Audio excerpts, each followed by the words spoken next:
જય જવાન, જય કિસાન, જય ભારત માતા કી ભાઈઓ। આજનો વિષય છે ડિમોલેશન બારામાં આપણે આજે આ વિડીયો બનાવીએ છીએ, કારણ કે હમણાં જે નવો ક્રેઝ ચાલુ થયો છે ઇલેક્શન પત્યા પછી, એમાં આપણને કોઈ વાંધો નથી। જે ક્રેઝ ચાલતો હોય એમાં પણ આપણને કોઈ વાંધો ન હોય, પણ જે કલેક્ટરે નબળી માનસિકતા ધરાવતા કલેક્ટર જે કોઈ પણ જગ્યા પર બેસી જાય તો એનું પરિણામ કેવું આવે એનું એક ઉદાહરણ હોય તો એ છે ગીર સોમનાથ જિલ્લો।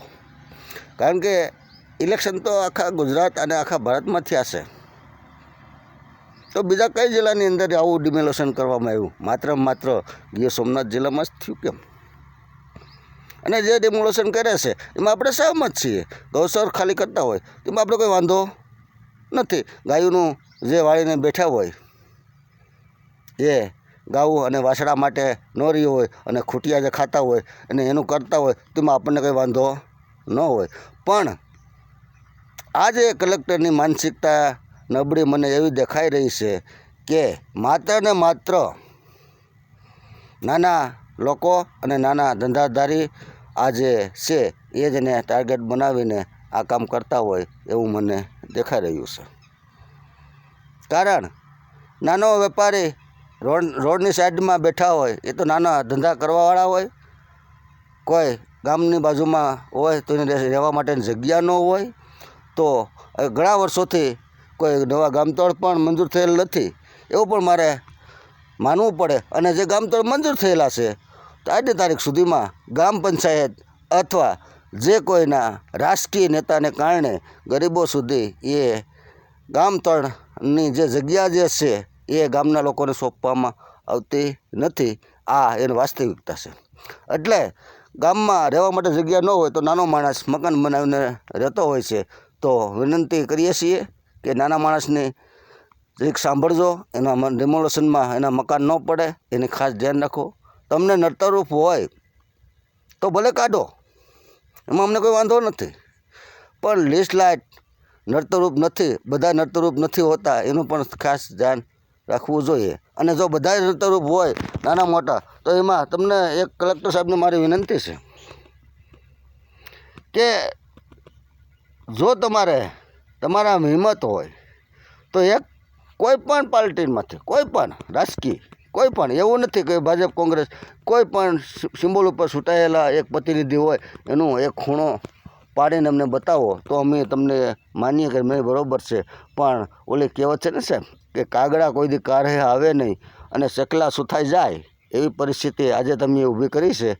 તો હું સાહેબને વિનંતી કરું છું કે ગૌચર ખુલ્લો કરાવો, એમાં અમે તમારી સાથે છીએ। અમે ખેડૂતના દીકરા છીએ, ખેડૂતને ગાવું અને બળદું પણ હોય છે। આના માટે હવે જગ્યા નથી તો ગૌચર ખુલ્લા કરવા માટે અમે તમારી સાથે સહમત છીએ।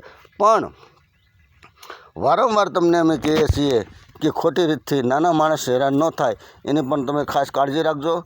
કારણ કે તમારી જે માનસિકતા જે છે એવી મને થોડીક સાહેબ દેખાય છે કે નબળી હોય તો જ આવું થાય છે। કારણ કે તમારામાં હિંમત નથી, ગૌચર 5-5 વીઘા 10-10 વીઘા વાળીને બેઠા છે, એની કાઢવાની તમારામાં તાકાત નથી। અને જો તાકાત હોય તો પહેલાં એ કરો અને પછી કોઈ પણ નાના માણસને હેરાન કરતા હોય તો એમાં અમને કોઈ પણ ટૂંકમાં કહેવાનું મારો એ છે, આગ્રહ છે કે નાનો માણસ હેરાન ન થાય એની ખાસ કાળજી રાખજો, જેથી કરીને જે ગામની અંદર ગામતળ હોય એને સોંપાવવાની તો કોશિશ કાળજી રાખો।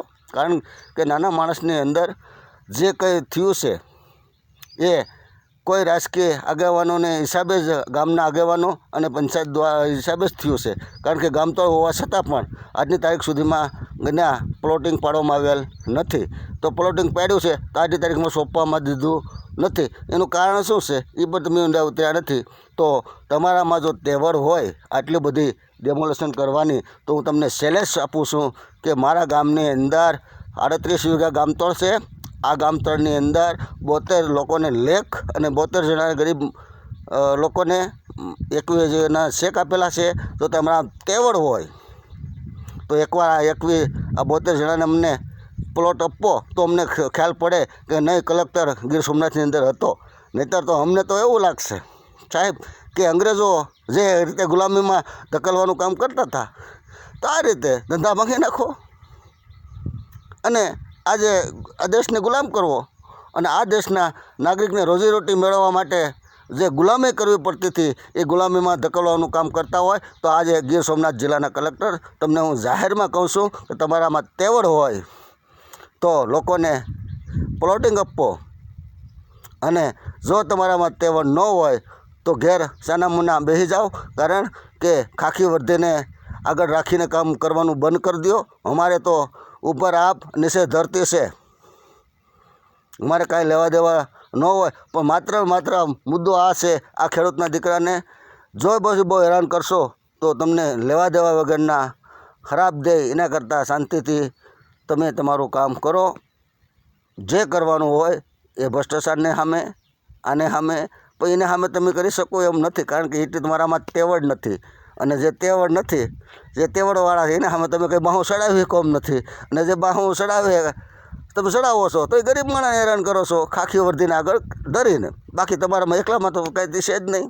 તો આપ સાહેબને વિનંતી કરું છું કે મારા ગામની અંદર, ઉના તાલુકાના ખાપડ ગામની અંદર 72 જણાના લેખ આજની તારીખમાં મારી પાસે પડ્યા છે. તમારામાં તેવડ હોય તો એકવાર એ આવીને તમે આપી જાઓ તો હું માન્ય કરું, બાકી તો હું માન્ય કરતો નથી. કારણ કે 2005થી આજ સુધીમાં કોઈ આ કરી શક્યું, કોઈ કરવા તૈયાર નથી. તો મારું વિનંતી છે કે આ કરો.